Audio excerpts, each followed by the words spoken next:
Ini kalau mempersiapkan ngaji kitab Kasyifatus Sajjah dikarang oleh Syekh Nawawi. Syekh Nawawi itu ulama top Indonesia yang hidup di Mekah, juga meninggal di Mekah. Dulu diantara kearifan buyut-buyut kami, leluhur kami, itu kalau cerita itu enggak apa-apa kamu mondok di Mekah di sana, tapi bawa pohon yang hidup di Indonesia. Jadi artinya membawa manhaj, metode dakwah yang bisa hidup di Indonesia. Ini penting kata Mbah Mun, karena wa ma arsalna min rasulin illa bilisani qaumi. Semua rasul diutus itu pasti sesuai kultur kaumnya. Saya punya sedikit cerita tentang kultur. Kultur itu nilai yang disepakati masyarakat, meskipun persepsi itu salah. Saya cerita sedikit tentang keunikan kultur. Nabi Yunus itu nabi. Di mana-mana nabi itu mengajak ke tauhid, ajaran yang benar. Dan dulu Nabi itu nggak punya polisi, nggak punya densus, jadi nggak bisa Nabi nyuruh yang nggak setuju tangkap, itu nggak bisa. Tapi punya Tuhan. Jadi kalau yang tidak percaya dakwahnya itu ancamannya azab. Dulu itu nggak ada polisi, nggak ada pengadilan, sehingga kalau ada kesalahan itu ancamannya itu akan turun apa? Azab, siksa itu.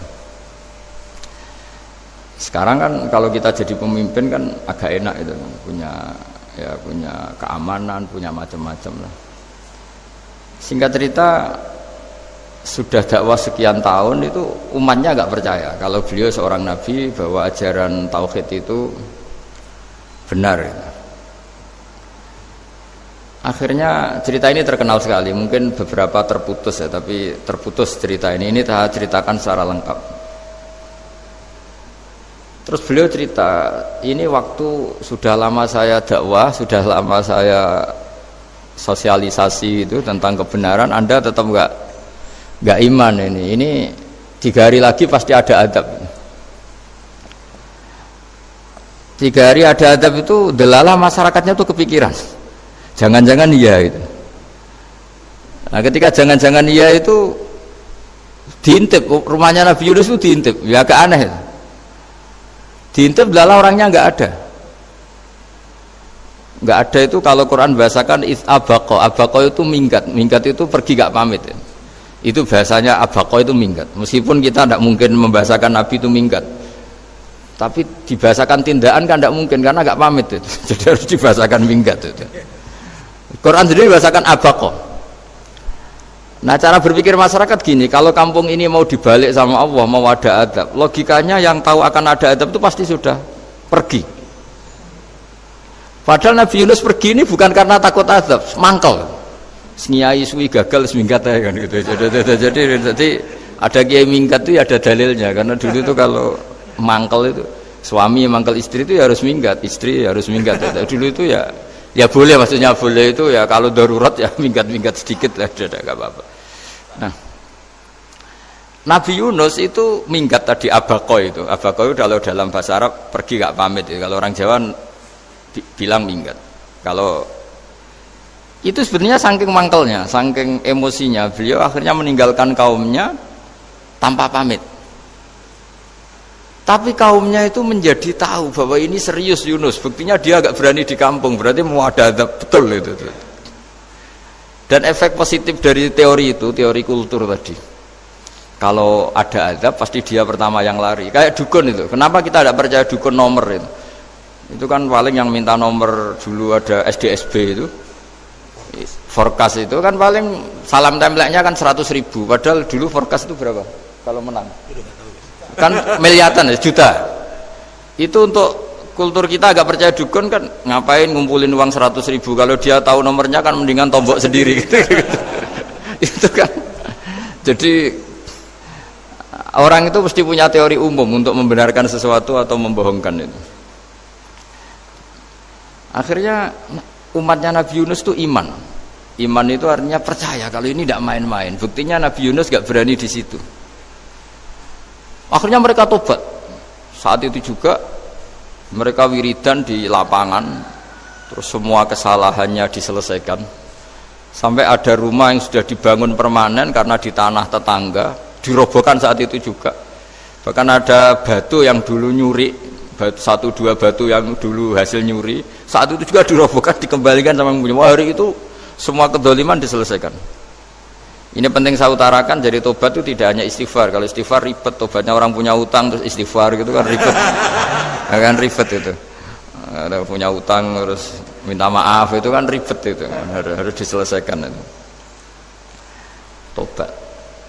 Tobat diterima sama Allah.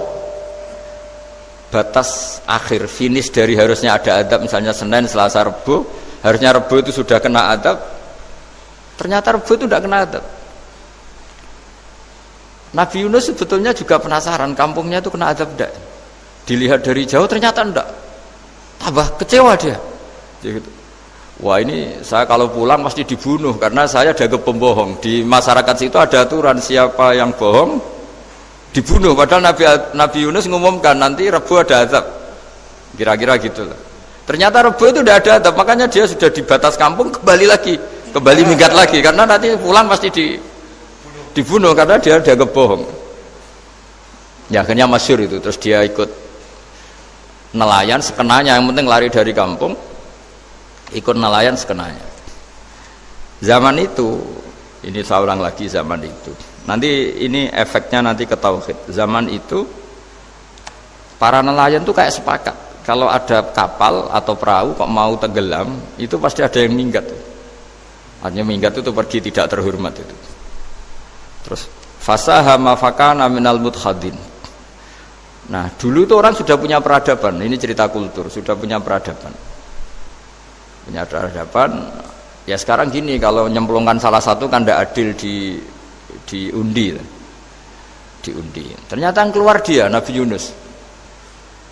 Terus mereka tahu ini orang nggak pantas dikorbankan. Dan Nabi di mana-mana itu ganteng. Memang Allah itu punya sunah itu unik. Nabi itu harus paling ganteng di kampungnya.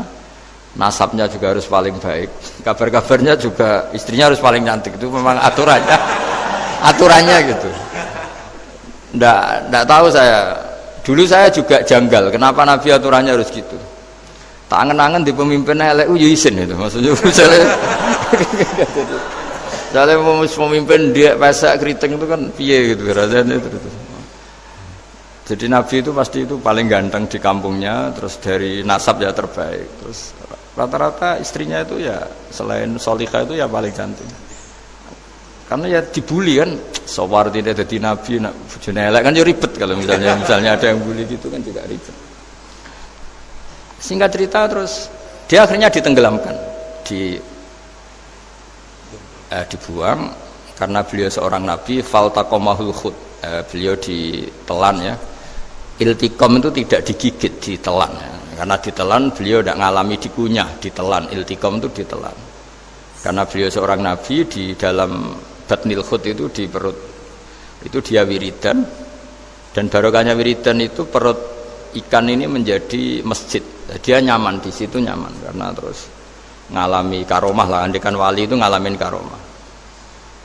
Nah kesimpulan dari cerita ini itu apa? Masyarakat itu akan selalu dengan kulturnya sendiri. Para nabi juga punya kultur sendiri. Dan Allah yang ngelola itu semua. Saya ulang lagi, Allah yang ngelola itu semua. Makanya terus dua kultur ini kalau Allah menghendaki itu gampang sekali. Akhirnya yang terjadi apa? Nabi Yunus ya dikasih sanksi Allah karena pergi tidak pamit. Masyarakatnya justru enggak karena tobat. Dan tobatnya masyarakatnya ini karena kekeliruan Nabi Yunus. Keliru dengan makna bukan dosa. Andaikan Nabi Yunus saat itu kok di rumah ingin menyaksikan adab, itu masyarakat mesti gak percaya kan ada adab. Mau ada adab kok dia di rumah gitu. Jadi unik, Allah cara ngelola masyarakat itu unik. Nah, dari keunikan-keunikan cara Allah ini kemudian lahirlah ilmu yang bernama ilmu tauhid, ilmu tawakal, ilmu pasrah nang pangeran itu. Karena kemarin pas Pak Yusuf sama Bu Sulis sowan saya itu tak beri cerita. agama itu milik Allah.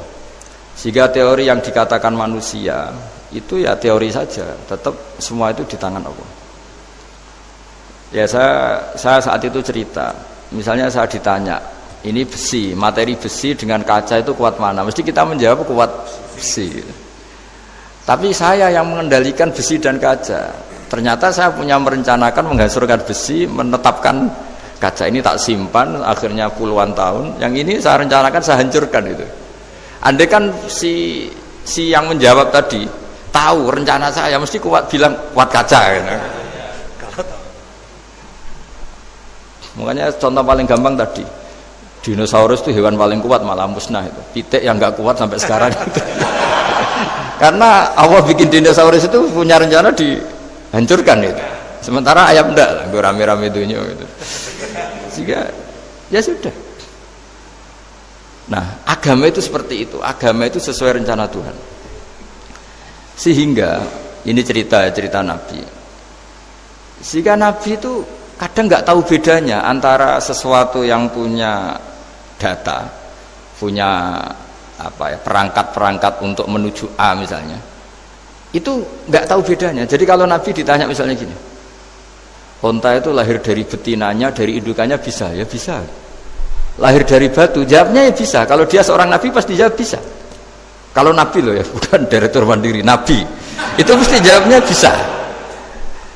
Jadi kalau Nabi ditanya, mata air itu keluar dari bumi kedalaman 7 meter, bisa. Keluar dari sini, dari meja, jawabannya ya bisa. Karena Nabi itu saking dekatnya Allah, tahu betul bahwa perangkat di dunia ini tidak bisa mendikte Allah. Semua itu kehendak Allah.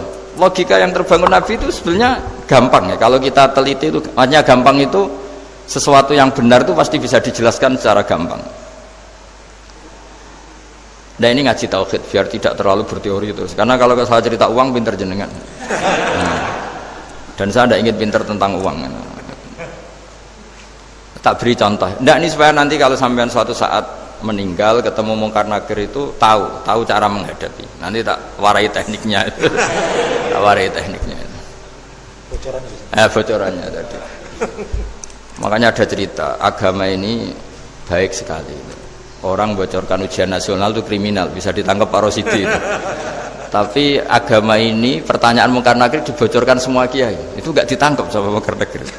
Harusnya kan rugi karena ini pertanyaan, tapi semua kiai kan sudah membocorkan. Nanti pertanyaannya di kuburan itu man rabbuka, Tuhanmu siapa, agamamu apa, itu kan sudah dibocorkan. Tapi itu nggak dianggap kriminal. Sementara kita sekolah SD, sekolah SMP bocorkan soal itu dianggap kriminal. Padahal kalau harusnya boleh. Maksudnya kalau menuruti teori itu harusnya boleh kan. Mau pertanyaan Mungkar Nakir saja dibocorkan kan. Ada dasarnya kan? Ya tapi kan tidak ada itu. Harusnya boleh. Tapi kan terus jadi nggak ujian kalau dibocorkan itu. Tidak ada itu. Harusnya boleh. Tapi kan terus jadi nggak ujian kalau dibocorkan. Jadi dibocorkan. Kurang apanya baiknya agama ini? Pertanyaan sepenting itu dibocorkan dan kiai-kiai gak ditangkap sama Mungkar Nakir, ya ada itu aja. Saya ulang lagi ya supaya kita ingat fitrah salimah. Soal Anda modern monggo lah, tapi saya sebagai kiai akan ngajari kalian tentang fitrah salimah. Jadi kalau kamu itu benar-benar beragama, ini misalnya kertas, ini lempengan baja. Kalau kamu beragama, ya terserah jenengan. Karena bisa saja ya terserah jenengan. Karena bisa saja kertas ini arsip nasional, baja ini tak niatkan, tak luluhkan, tak hancurkan. Sehingga kalau kita ngomong ya secara materi harus ditambahi, secara materi kuat baja ya Allah, tapi secara substansi jenengan ya terserah jenengan, monggo. Nah di sini yang mulai orang lupa itu karena selalu menjawab pasti kuat baja. Kata pasti ini yang akhirnya orang menghilangkan teori beragama. Berdasar logika. Nah akhirnya para nabi, para wali itu ditanya. Saya punya kitab karangannya Abdul Hamid, orang alim. Kitab itu dulu saya ngaji lama sekali, sampai sekarang saya pelajarin. Manusia itu dijebak hukum adat, padahal adat itu ya tidak terlibat. Misalnya kalau ada telur jadi ayam normal gitu. Ya tadi indukan unta melahirkan unta normal itu, indukan sapi melahirkan sapi normal. Tapi kalau para nabi itu bilang ya nggak normal. Nggak normal artinya tetap ada kekuatan Tuhan. Indukan unta tahu apa tentang unta? Dia punya kekuatan apa? Bisa melahirkan unta, bisa menciptakan unta di perutnya, bisa ada jantungnya, ada paru-parunya, ada ususnya. Dia bisa apa? Di situ ada tangan Tuhan itu. Karena para nabi cara berpikir gitu, melihat tembok ya sama. Tembok sama indukan unta itu sama, sama-sama mungkin mengeluarkan unta. Sehingga ketika Nabi Soleh ditanya, bukti apa kekuasaan Tuhanmu? Apa bisa mengeluarkan unta dari batu besar ini? Jawabannya Nabi Soleh ya bisa, ya bisa. Dan mukjizatnya Nabi Soleh masyhur itu, keluarlah unta dari batu. Karena secara teori ya tadi, coba unta indukan itu apa seorang profesor, apa seorang ilmuwan sehingga bisa menciptakan anaknya itu. Apa dia terlibat dalam menciptakan jantungnya, paru-parunya, ususnya? Kan enggak juga. Telur bisa apa coba? Gobloknya bukan main telur itu kan. Tapi bisa mengeluarkan ayam, dia bisa apa? Nah, para nabi, para wali itu tahu semuanya itu kekuasaannya Allah. Nah, kalau karena kekuasaan Allah, bedanya apa dengan tembok? Makanya Nabi Muhammad ketika di padang pasir, semua sahabat bingung, nggak ada air, ya Nabi santai aja. Ini gimana Nabi nggak ada air, nanti orang mati kehausan. Nabi ya santai aja. Kamu ingin air katanya? Iya. Nabi nunjuk apa itu ya sudah, terus ada air.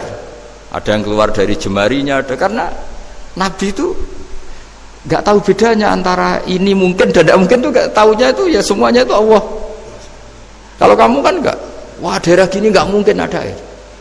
Ini kan padang pasir. Air itu biasanya di daerah hutan gini malah berteori macam-macam. Seakan-akan tidak ada Tuhan. Jadi kalau orang nggak bakat wali pasti berpikirnya gitu. Makanya nggak wali-wali itu memang nggak bakat, karena itu kan artinya menafikan kekuasaannya Allah kan. Seakan-akan Allah tidak mampu bikin air di situ. Tapi kalau Nabi santai aja.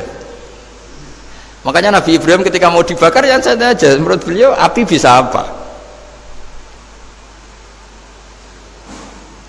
Jadi itu meskipun hukum adat itu ya selalu berjalan. Normalnya api yang membakar, di padang pasir normalnya ya nggak ada air, normalnya batu ya nggak mengeluarkan onta. Tapi kamu jangan terjebak oleh keseharian yang Anda lihat. Tetap di balik itu ada kekuasaannya Allah Subhanahu wa ta'ala. Nah, ini yang namanya iman. Dengan iman seperti itu nanti ketika kita mati itu ya santai saja. Ketika kita hidup ya tidak tahu oksigen itu apa masuk ke tubuh kita, sistemnya kayak apa, jantung kita ada ikut bikin, paru-paru kita. Artinya zaman kita hidup pun sebenarnya kita tidak bisa ngelola kehidupan, itu tidak bisa. Nah kalau sama nggak bisa, nanti setelah mati juga tidak bisa. Ya sudah, ketika kita hidup yang ngelola juga Allah, ketika mati juga yang ngelola. Bedanya apa? Nah, ini di sini terus kita dilatih, inna sholati wa nusuki wa mahyaya wa mamati lillahi rabbil alamin. Tapi kenapa kita ragu terhadap kehidupan setelah kematian? Karena ketika kita hidup seakan-akan kita tahu cara hidup. Makanya Allah itu tersinggung betul ketika ada orang merasa bisa ngelola cara hidupnya. Makanya kata Allah, kalau gojlok orang-orang yang kepedean itu, kalau kamu top, mbok jangan mati. Itu falaula in kuntum ghaira madinin tarji'unaha in kuntum shadiqin. Kalau kamu merasa top itu jangan mati. Di mana-mana mati itu tidak top. Falaula idza balaghatil khulqum wa antum khina idzin tanzurun. Mbok ketika nyawa kamu sudah sampai kerongkongan, kamu tarik lagi supaya kamu tidak mati. Mati itu tidak top loh. Katanya kamu top kok mati. Jangan mati. Kalau top itu jangan mati, jangan miskin, jangan tua, jangan jadi jelek, pokoknya top terus gitu. Itu digojol sama Allah. Tapi orang itu lupa bahwa nah ketika sehat begini kita seakan-akan ngelola kehidupan. Nah gara-gara merasa ngelola seakan-akan kalau mati lalu saya gimana ya kalau mati? Di kuburan ngapain? Terus kantornya gimana, kerjanya di mana? Ya udah usah begitu. Nah ini di sini pentingnya tauhid. Orang dilatih berpikir al-khalqul awal. Afa'ayina bil khalqil awal. Kalau dalam bahasa Yasin disebut kul yuhyihal ladzi ansha'aha awwala marrah. Jadi agama itu orang dilatih membayangkan pertama hubungan kita dengan Allah. Misalnya manusia pertama itu siapa? Adam. Adam bisa berpikir, bisa berlogika, bisa jalan-jalan, bisa macam-macam. Tapi andaikan Anda jadi Nabi Adam, mesti melihat kekuasaannya Allah itu begitu nyata, karena saya materinya dari tanah, ternyata saya bisa berpikir. Betapa kudrohnya Allah, kekuasaan Allah, tanah yang benda mati bisa berpikir. Sekarang jadi saya. Sehingga ketemu, kira-kira Nabi Adam kalau ketemu tanah itu ya, kalau mau maksiat, wah ini tanah ini pasti komplain. Nah di sini pentingnya beragama. Sehingga ketika Rasulullah ngendikan, jika kamu memperbanyak sholat, maka tanah-tanah ini bersaksi terhadap sholat kamu. Jika kamu maksiat, juga tanah-tanah ini menjadi saksi pemberat. Itu kamu tidak jagal sama sekali, karena manusia pertama yang bernama Adam yang bisa berpikir itu materinya dari tanah. Jika kita tidak janggal ketika tanah disetatuskan bisa bersaksi. Tapi setelah kamu berpikir tanah itu bisa dicangkul, bisa dijadikan berhala, dijadikan kendi, dijadikan macam, seakan-akan tanah itu ya benda yang tidak penting. Tapi Nabi itu beda dengan kalian. Nabi tahu betul tanah ini makhluk Allah yang bisa berpikir. Sehingga Nabi yang ngetikan, kalau kamu sholat sunat atau beribadah sebaiknya jangan di tempat yang sama, biar yang menyaksikan kamu sholat itu banyak. Kita mungkin kan masa bumi bisa bersaksi, tapi andaikan Anda Nabi Adam itu tidak akan janggal seperti itu, karena dia tahu materinya dari tanah, dan ternyata jadi mata yang bisa melihat, jadi telinga yang bisa mendengar. Makanya Allah selalu mengingatkan, ingatlah al-khalqil awal, afayina bil khalqil awal. Karena khalqil awal ini yang menjadikan fitrah beragama yang baik. Sehingga ketika orang Yahudi bilang nggak mungkin Nabi Isa itu nggak anak zina, wong ibu kok tanpa bapak, anak kok hanya ada ibu tanpa bapak. Allah cara menjawab, inna masalah Isa intawoy kamasali Adam. Jika kamu protes ada Isa karena tanpa bapak, ya protes dengan Nabi Adam, tanpa ibu tanpa bapak. Nah, ini diingatkan al-khalqil awal. Makanya Yasin bilang kul yuhyihalladzi ansha'aha awwalamar. Awalamar itu kamu harus berpikir ketika hubungan kamu sendiri dengan Allah zaman sebelum ada semua. Jadi misalnya alam raya ini, bumi sebesar ini, masa suatu saat terus hilang, hancur, nggak berbekas. Ingat saja, bumi ini mulai dulu ya nggak ada. Diadakan oleh kekuatan besar yang super ada, yaitu Allah Subhanahu wa Ta'ala. Nah di sini kenapa faham-faham ateis itu hilang di dunia. Meskipun ada itu karena saking mungkin kurang peradaban. Makanya guru-guru kita mulai zaman Nabi Adam sampai sekarang itu cara berpikir sederhana. Bumi ini kadung ada. Di mana-mana sesuatu yang ada pasti disebabkan yang lebih ada. Kan nggak mungkin bumi yang ada kemudian penciptanya itu udah ada. Itu kan ngajak goblok bareng gitu kira-kira gitu. Sesuatu yang ada disebabkan oleh sesuatu yang tiada. Maka guru-guru kita ngajari, pertama sifat Allah itu wujud. Karena ini wujud super atau kausa prima, terus kiai bilang wajibil wujud. Wajibil wujud terjemahan bebasnya ya wujud super. Karena wujudnya Allah itu yang mempengaruhi ya semua alam raya ini, dia harus di depan. Masa yang menciptakan di belakang. Makanya terus disifati qadim. Qadim itu harus lebih dulu atau awal. Makanya ketika Fir'aun ngaku Tuhan itu cara membatalkan Nabi Musa itu sederhana. Kalau kamu Tuhan berarti bapak kamu nggak ada Tuhan karena Tuhannya terlambat datang. Itu langsung. Oh iya ya, kalau ya kan berarti babanya dia tanpa Tuhan, kan Tuhannya baru kemarin. Aktenya baru diurus, aktenya baru diurus itu Tuhannya. Makanya Fir'aun itu akhirnya Nabi Musa punya pengaruh besar di kalangan punggawa Fir'aun. Karena ketika debat terbuka itu punggawanya dengar. Akhirnya mereka iman sama Nabi Musa. Ini disebut wa qala rajulun mu'minun min ali fir'auna yaktumu imana. Banyak yang diam-diam ini iman karena logika Fir'aun jadi Tuhan itu enggak masuk akal. Yang benar adalah Tuhannya Nabi Musa. Nah, orang-orang ini itu ya dibilang enggak loyal ya pokoknya dia iman. Dan dia juga yang ikut rapat. Besok Musa tangkap. Karena mereka sudah iman sama Musa, terus sebelum eksekusi itu datang, ini datang ke Musa. Tadi malam saya ikut rapat, keputusannya Anda ditangkap mau dibunuh, jangan lari saja dulu kan. Jadi kan nggak bisa disebut pengkhianatan, kan ini orang baik. Jadi malamnya ikut rapat, besok Musa tangkap bunuh. Iya Nabi Musa paginya sebelum di itu, Musa saya nanti malam ikut rapat dan keputusannya Anda ditangkap dibunuh, kamu lari saja sekarang. Nah, kenapa iman? Karena logika yang dibangun Nabi Musa. Makanya ciri utama kebenaran itu bal naqdhifu bil haqqi 'alal batil fayadmaghuhu fa idza huwa zahid. Kebenaran sejati itu boleh diuji di mana saja. Dan Anda tidak usah khawatir kebenaran sejati itu kalah.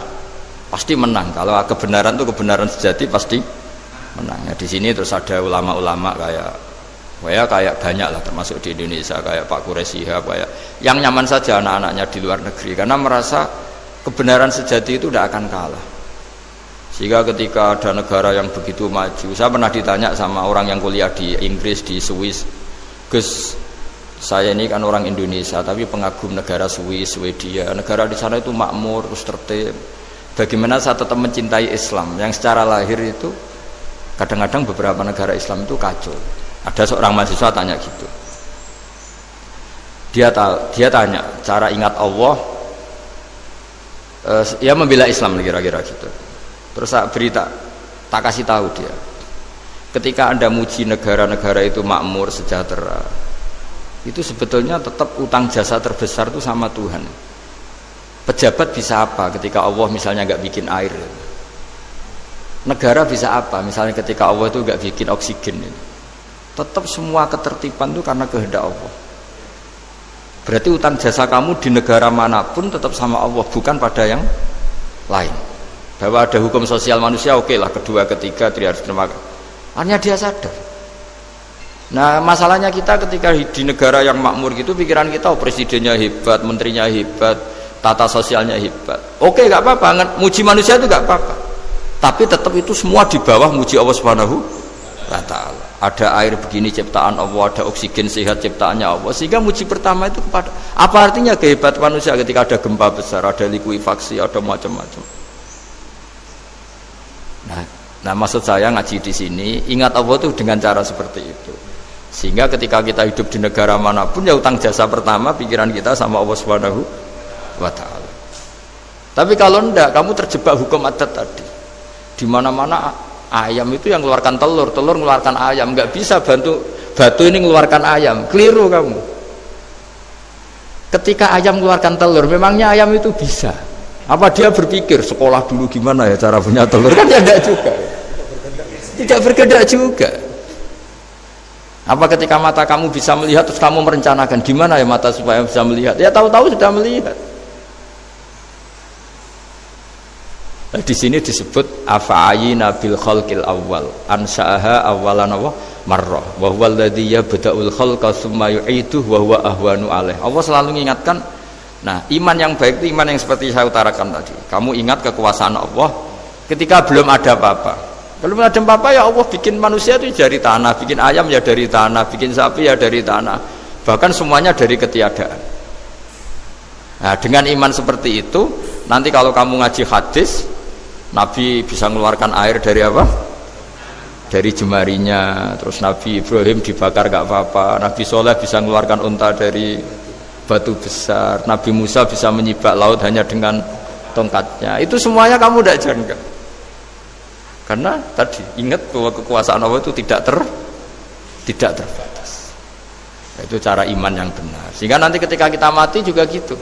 Ketika kita hidup ya tidak bisa ngatur jantung kita, paru-paru kita, pasti sama lah. Setelah kita mati juga tidak bisa ngatur. Yang hanya ngatur Allah Subhanahu wa Ta'ala. Hidup kita dalam kendali Allah, mati kita dalam kendali Allah. Ya sudah, terus kita mati ya nyaman saja. Saking nyamannya itu orang-orang soleh kalau mati itu jarang berdoa. Bukan karena apa-apa. Kalau berdoa itu resikonya kan gini, mustajab ndak ya, dikabulkan ndak itu. Itu menjadikan setan punya peluang masuk, diganggu. Makanya ajarannya Nabi, mangkana akhiru kalamihi la ilaha illallah wa fi riwayatin Allah dakhalal jannah. Jadi kalau mau mati bersaksi saja, sudah ini enggak saatnya berdoa, saatnya bersaksi. Makanya hanya disuruh bilang Allah, Allah, Allah. Dan supaya ini menjadi akhir kalimat.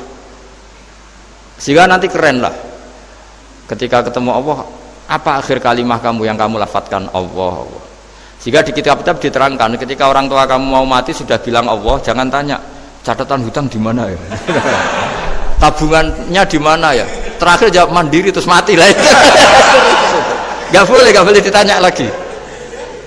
Sekali ditanya nanti akhir kalimatnya mandiri. Nah, itu gak boleh. Jadi sekali sudah bilang Allah jangan tanya lagi. Pak, tabungannya di bank mana kamu? Bahayanya sekali jawab mandiri terus mati, berarti akhir kalimatnya itu ya mandiri. Makanya harus akhir. Jangan nanti statusnya itu mangkana akhiru kalami, memang akhir dari yang dikatakan itu kata Allah. Nah sebetulnya teks hadis itu la ilaha illallah. Ini pinternya Kiai Jawa. Lagi-lagi kembali ke kultur. Kiai Jawa itu kiai yang bisa modifikasi kultur. Sebetulnya kalimat hadis itu yang masyhur, itu yang populer itu la ilaha illallah. Tapi Kiai Jawa itu, dan itu ngikuti kitab-kitab Arab juga, kitab-kitab. La ilaha illallah itu resikonya tinggi karena di situ kan tiada Tuhan yang berhak disembah kecuali Allah. Ada kata la ilaha ini. Nah takutnya pas la ilaha sudah mati. Nah karena itu ada resiko la ilaha gak khatam, berarti tiada Tuhan. Nah, sehingga karena ini dianggap riskan, ya terus Kiai Jawa ngajari sudah lah, gak usah kepanjangan ya sudah Allah. Jadi itu sudah agak-agak rekayasa lah, agak-agak istihad gitu. Maksudnya istihad itu sebenarnya teks panduannya itu la ilaha illallah. Teks panduannya. Tapi kiai-kiai itu tentu yang paling tahu tentang kehendak Nabi karena nekuni ilmu itu lama sekali. Kita ngikuti cara-cara ditentukan para kiai. Karena tadi la ilaha illallah itu kan ada kalimat yang tadi ya, tiada Tuhan kan. Nah, kata tiada Tuhan ini yang dianggap riskan kalau nggak khatam. Daripada potensi itu terus kiai-kiai ya agak-agak improvisasi lah, itu memang ya sudahlah Allah. Nah supaya itu menjadi akhir kalimah, ya saya ulang lagi menjadi apa? Akhir kalimah. Setelah itu kata kitab-kitab jangan tanya hal lain. Ya sekali ditanya nanti dia akan ngelafatkan hal lain itu. Ya tadi misalnya tabungannya di mana? Gitu. Karena bisa jawab di sini. Nah, yang ribet kalau wong kuno itu, neng laci, neng sorogan. Berarti kalimat terakhirnya ya laci sorogan itu. Nah, sehingga terus itu pinternya guru-guru kita. Jadi saya ulang lagi ini yang terakhir saya pesen, latihlah iman seperti imannya para ulama, para aulia, syukur-syukur yang dekati imannya para nabi. Itu cara berpikir itu al-khalqul awal. Afa'ayina bil khalqil awal. Qul yuhyihal ladzi ansaha. Nah, yang terakhir saya pernah ditanya, ya agak gojekan, agak guyon, tapi saya ditanya. Saya itu nggak bisa melihat, Gus. Aneh orang Afrika itu. Kan misalnya ada Miss Afrika itu. Di sana itu orang paling cantik. Malah kadang itu ada kriminal gitu, karena orang Afrika merkosa Miss Afrika. Itu kata orang Indonesia, Gus, dikekno aku ora doyan gitu. Itu kan. Itu lah ini kan secara syariat mungkin lelaki itu punya rasa dengan perempuan itu ya kalau berpakaian serono atau gimana secara teori. Tapi sebetulnya oke itu benar. Tapi sebetulnya ada ansaha awala bar. Orang Indonesia itu didesain gak suka orang Afrika. Orang Afrika ya didesain gak suka orang Indonesia. Sehingga orang-orang Afrika kalau melihat orang Indonesia yang paling cantik mungkin ya iskal. Wong cempeh kayak gamping gitu kok cantik. Mungkin perasaannya cowok-cowok Afrika ya gitu. Itu cantiknya di mana? Orang Indonesia kebalik kan? Kalau cowok-cowok Indonesia ngelihat Miss Afrika itu cantiknya itu nangdi gitu. Kok sampai ada pemerkosaan tuh apa itu? Nah itu menunjukkan Allah yang Maha Kuasa. Allah tuh mendesain gennya orang sana. Beda dengan kita. Ya itu bukti bahwa Allah itu nggak bisa. Ya sudah semuanya itu Allah yang mendesain. Itu bukti bahwa manusia itu bisa apa di depan orang kayak Afrika kok disuruh bilang cantik, kita kan protes. Cantiknya di mana? Mungkin orang sana juga protes ke kita. Orang Jawa cempeh itu kok cantiknya dia. Itu orang-orang Indonesia kalau melihat bule cantik itu kan ketemu kan janggal. Orang-orang Jogja, bule wayune nang ndi gitu. Kulitnya gitu kan ya, sama mereka juga bilang kita mungkin seperti itu. Itu namanya didesain ansaaha awal apa? Marrah. Sudah memang desainnya seperti itu. Nah di sini supaya kita ingat. Nah, ingat bahwa hati juga gitu. Ketika kita cinta istri itu janggal betul kalau terjadi konflik. Tapi kalau sedang konflik itu janggal betul terjadi perdamaian. Nak lagi mau ngangkel itu ya problem betul. Nah ini di sini pentingnya iman. Orang terus disuruh berdoa ya muqallibal qulub tsabbit qalbi ala dini, karena kita Kita tidak tahu cara berpikir. Ada perempuan cantik sering merengut, pecintanya ya banyak, dianggap pemikir serius.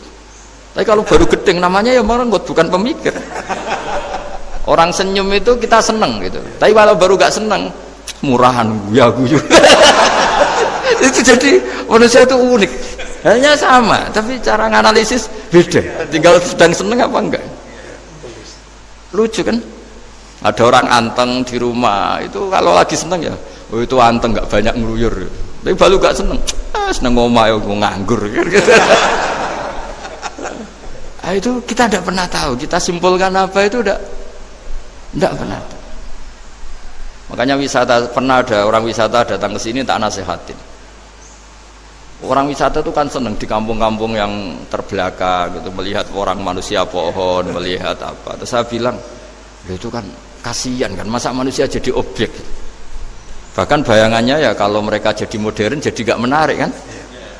Padahal kita yang orang pendidikan kan inginnya mereka terentas lah dari kultur itu. Ya itu kan gak sambung kan. Yang satu bilang unik, masyarakatnya masih unik, masih naik-naik pohon.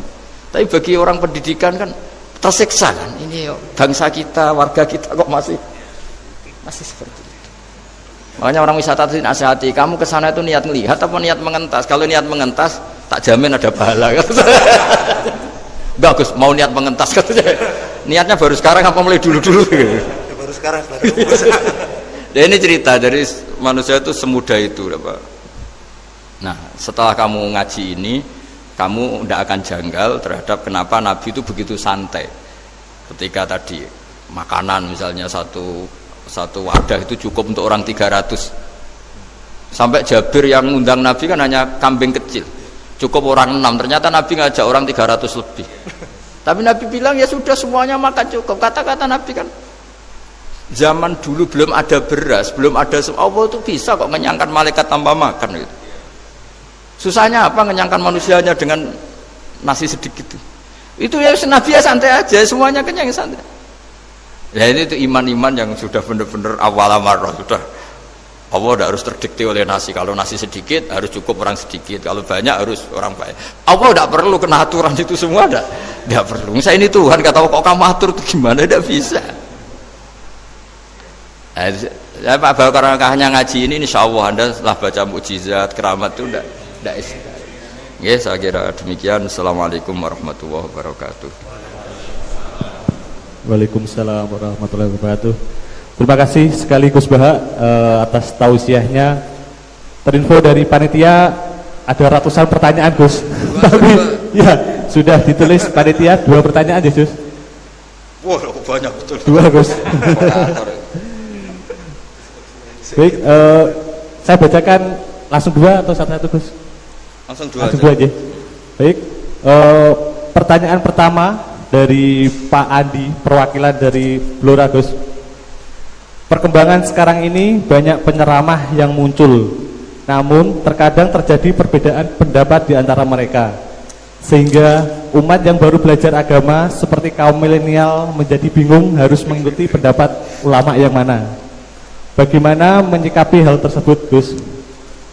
Pertanyaan pertama. Pertanyaan kedua dari area Solo Gus, dari Ahmadi Nugroho.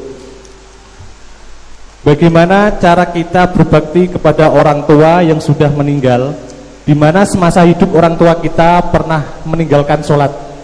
Pernah meninggalkan sholat? Kalau sering itu. Pertanyaannya, apa yang harus dan sebaiknya kita lakukan sebagai anak Gus? Enggak Gus. Yang ngaji di sini itu banyak ya, mulai yang nekuni bisnis apa saja lah, termasuk yang di Grab ya, termasuk Pak Polisi kadang yang ngaji terus ya nggak apa-apa. Dan semua saya itu termasuk kiai yang nggak pati suka ada pertanyaan, bukan karena apa-apa ya, makanya tak batasi 2. Karena pertanyaan itu biasanya itu dipikir dari rumah, terus tema yang pokok itu gak pati dirungokno, sementing kok iso takok. Iya. Sehingga itu ya. Ini nama-nama yang janda tanya, caranya pejabat jodoh kan ribet nanti itu. Makanya ya, tapi ya senang saya ada pertanyaan ya senang. Cuma kenapa saya tidak membuka terbuka, karena tema kita kan kiai ya, kiai itu kayak dokter, tahu misalnya saya tadi tema itu supaya orang itu tauhidnya kokoh karena zaman akhir tuh yang paling mengkhawatirkan itu apa? Tauhid gitu. Tapi kalau tanya ini diberi hak, itu orang kan sudah punya pikiran sendiri mau ditanyakan, padahal itu subjektivitas dia. Sehingga tanya ya sudah sekadar. Tapi ya nggak apa-apa, tetap saya senang, cuma nggak boleh banyak-banyak. 2 itu sudah kebanyakan. Yang kedua tak jawab serius. Ketika kita punya orang tua yang punya hutang, itu yang dibahas Nabi itu hutang dulu. Itu karena hak adami itu tuntutan. Jadi kalau dalam kitab fikih itu ada istilah haqqullah mabniun alal musamahah wa haqqul adami mabniun alal musyahah. Jadi kalau hak Allah itu Allah lebih rileks. Karena Allah itu tidak butuh disembah, tidak butuh dipuja-puja. Allah sudah terlalu besar.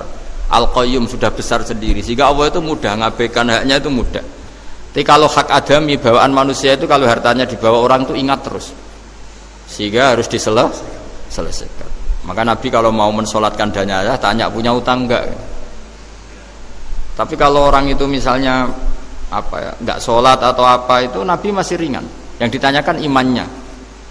Bukan berarti kita nyepelekan sholat enggak, tapi memang agama ini yang diprioritaskan itu hak adami.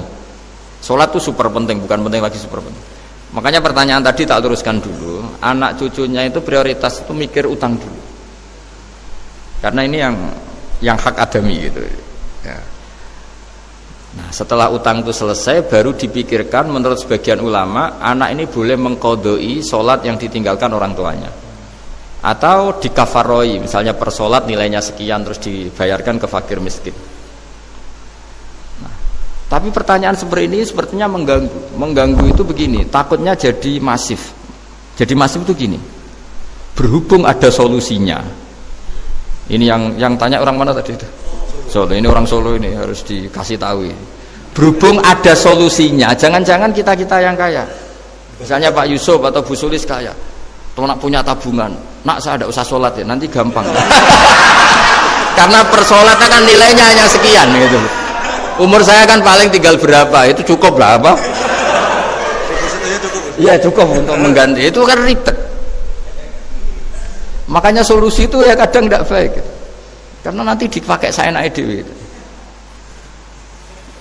Makanya dulu itu terkenal ada guyonan, seorang kiai ditanya, ini guyonan nyata, Pak Kiai katanya Kiai itu orang suci tapi kadang-kadang kok maksiat juga.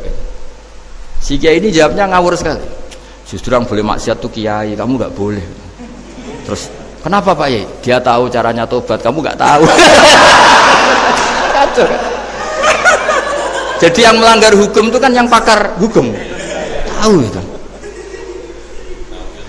tahu ilmunya, cara melanggar tapi nggak bisa dipidanakan. Punya penghapusnya Gus ya? Ya punya penghapusnya, itu kan ribet.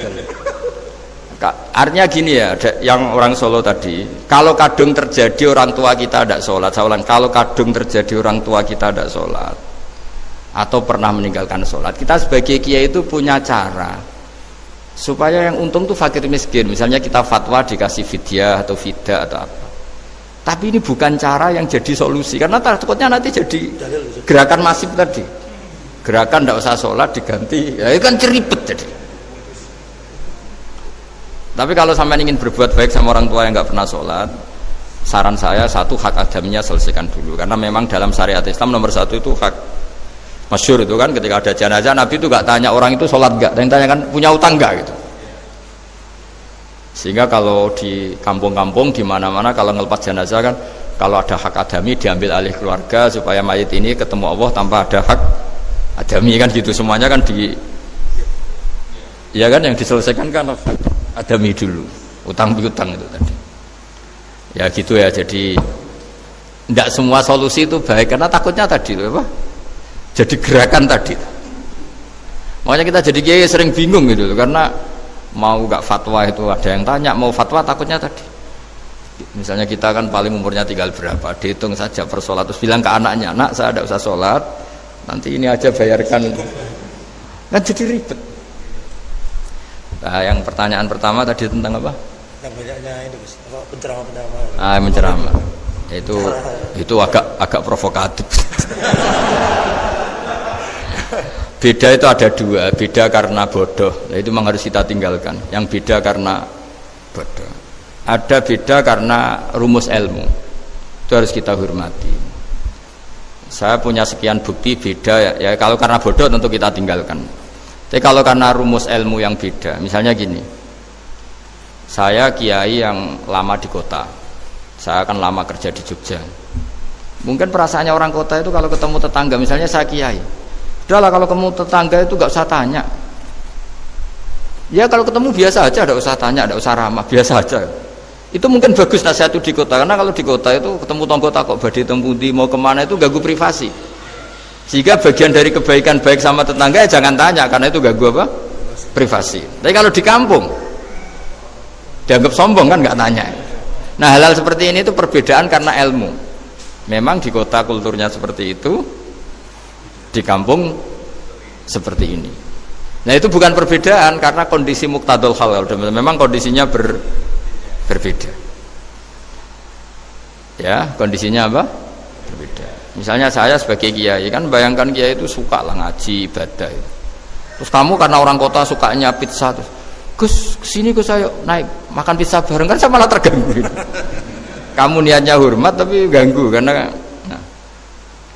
Sehingga dulu sahabat, ini cerita sahabat, ada sahabat yang ditanya tabiin itu generasi setelah sahabat. Sifli wajah Rasulillah, tolong jelaskan ke kami wajah Rasulillah sallallahu alaihi wasallam. Ini sahabatnya nangis. Oh maaf sekali saya tuh gak pernah melihat wajahnya Nabi meskipun saya berpuluh-puluh tahun jadi sahabat. Juga gak pernah sowan Nabi. Saya sering jamaah sama beliau. Ditanya kenapa? Saya itu sungkan. Beliau terlalu wibawa. Jadi bentuk penghormatan sahabat ini kepada Nabi justru gak berani melihat wajahnya. Dan bukti penghormatan pada Nabi dia gak pernah sowan. Nabi itu punya anak, punya istri, punya cucu. Kalau sowan tuh ganggu. Jika dia cara berpikir ya itu bentuk hormatnya. Ya itu ya sah saja dia cara berpikir ditakdir begitu. Tapi ada beberapa sahabat yang justru saking cintanya sering melihat wajah Nabi, sering sowan Nabi. Itu haknya dia cara berpikir begitu. Nah kira-kira seperti itu. Jadi perbedaan itu ada dua. Ada yang karena bodoh, itu tidak kita ikuti. Tapi ada perbedaan karena pengetahuan. Ya kalau karena pengetahuan harus kita ikuti. Karena memang itu, ya itu kan urusan sudut pandang. Dulu ketika Mekah dikuasai Sayyidina Umar, setelah Fathu Mekah dan Umar sudah kuat betul, itu banyak sahabat yang dulunya orang Mekah itu sama Umar disuratin, cobalah kembali ke Mekah. Di Mekah itu kamu sholat di Masjid Haram sebagaimana 1000 sholat. Sekarang Mekah aman milik kamu, silahkan kembali ke Mekah. Tapi jawabnya sahabat tuh nggak mau. Paling di Mekah hanya dapat pahala 1000 sholat. Tapi kalau mengislamkan orang di daerah-daerah pedalaman itu dakbul anbiya. Ciri khas Nabi itu yang membenarkan orang itu, bukan di satu tempat. Terus sampai nambahi surat ini, wa alam anal ardo lam tuqaddis ahad, dan bumi itu tidak bisa loh mensucikan orang. Abu Lahab itu orang Mekah, Abu Jahal orang Mekah, tapi tetap begitu. Akhirnya jenis ini berpikir, ya sudah agak di Mekah nggak apa-apa. Andai kan Mekah itu bisa mensucikan orang, nggak ada Abu Jahal, nggak ada Abu Lahab. Akhirnya para sahabat nggak kembali ke Mekah, tapi berkelana ke Syria, ke Sam, akhirnya ada Islam di mana-mana. Tapi ada juga yang Mekah itu kota suci, harus diisi orang-orang suci supaya yang brengsek-brengsek gak di sana. Ya sudah cara berpikir begitu. Nah ini cerita ya. Jadi sudah kalau perbedaan karena ilmu, ya sudah memang karena ilmu. Nah itu nggak apa-apa. Nah kalau sampean tanya, lalu bedanya apa guys? Yang beda karena ilmu karena ya lihat saja kalau dia orang pinter bacanya banyak berarti bedanya karena ilmu. Tapi kalau nggak pinter kok berbeda ya berarti karena tidak tahu memang. Ya kira-kira